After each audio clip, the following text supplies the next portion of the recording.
Emerging from his TV hibernation, Jon Stewart has taken John Oliver's deep dive format into a single issue and gone a step further in The Problem with Jon Stewart.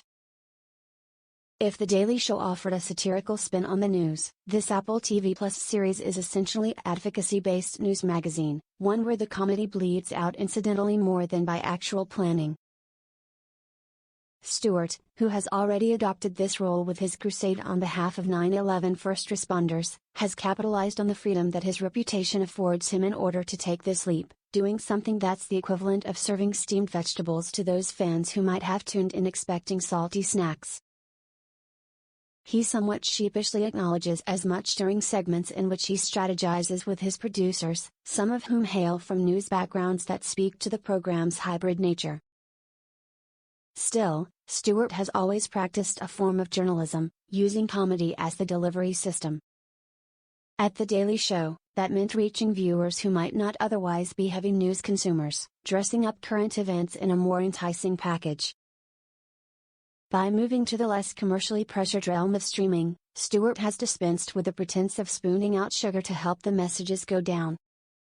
The not unreasonable takeaway from that is, having spent time surveying the state of the US and the world, the comic, who can't help but joke at times in asides and while talking to guests and newsmakers, has determined the stakes are too dire to spend much time clowning around.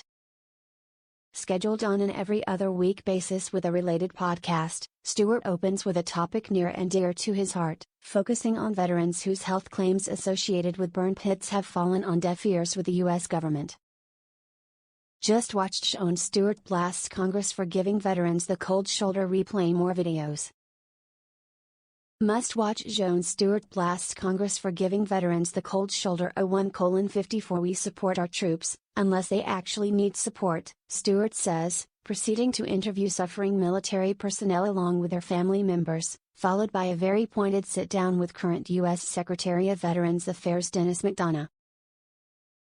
A second episode actually achieves a better balance of what the problem hopes to become, examining the most disingenuous cries of freedom in response to vaccine and mask mandates, before shifting to the drift toward authoritarianism in the U.S.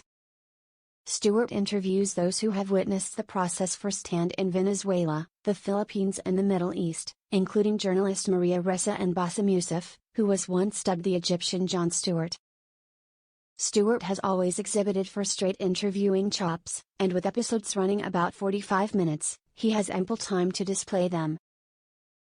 This show follows a never-realized plan for a series at HBO, whose former chief Richard Plepler helped bring the project to Apple, which clearly gave the comic all the creative latitude he could have wanted. CNN and HBO are both part of Warner Media. The most obvious problem with the problem is its emphasis on righting and exposing wrongs comes at the expense of being entertaining, at least in the way people have come to expect. The overall effect brings to mind the historic resistance when a comedic actor segues into dramatic roles, and the pushback from parts of the audience figures to be similar. Stewart has anticipated that potential criticism and seems content to plead guilty to it.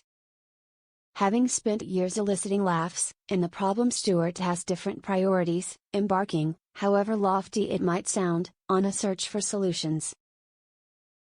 The Problem with Jon Stewart premieres September 30th on Apple TV+.